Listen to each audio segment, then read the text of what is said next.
the first person that ever called me a nigga was my grandmother. Yeah, I'll never forget. I was 7 years old. She called me from all the way across her big-ass slave plantation of a house. Right? And some of y'all need to understand about being a child in the 80s.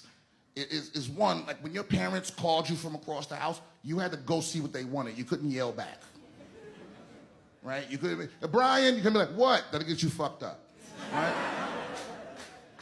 And the second thing is, home video games was new. And there wasn't no saves, nigga, so, and grandma didn't give a fuck. How long you was playing Mario Brothers, how far you got, how difficult it was. Get your ass up here, right? So she called me from across the house. I passed the sticks. And all she wanted was for me to open the window that she was sitting right beside, right? Straight power play.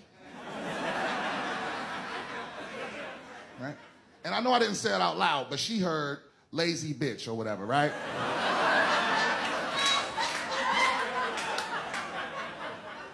She lost her fucking mind, son.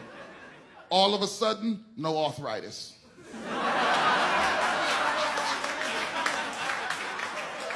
She hopped up out of this chair.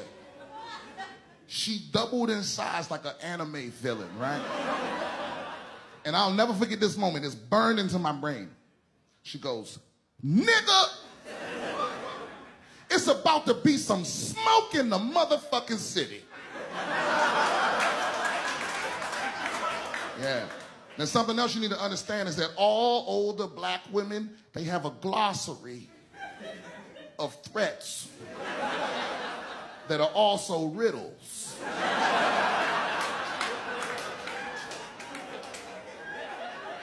They serve two purposes. One is to confuse the opponent.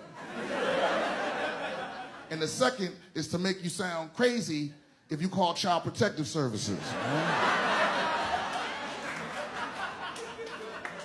But I'm 7, I don't know riddles.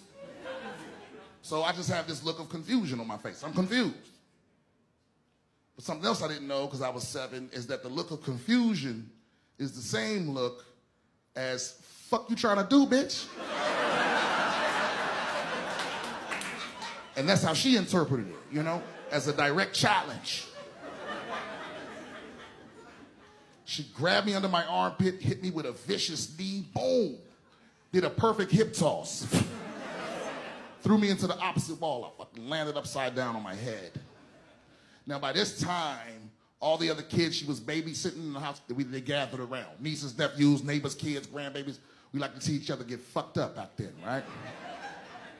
She wanted to set an example. She goes, now what did you learn, little nigga? And I know what she wanted. She wanted me to be like, don't ever talk back to you or call you. That's your name, yeah. Right? That's what she wanted.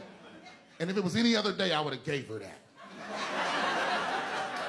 But it was something deep down in me that day. It was like, today we fight back.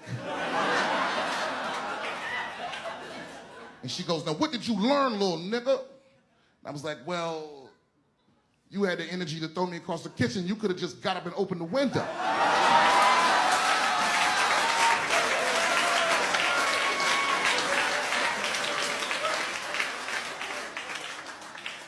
Cynthia.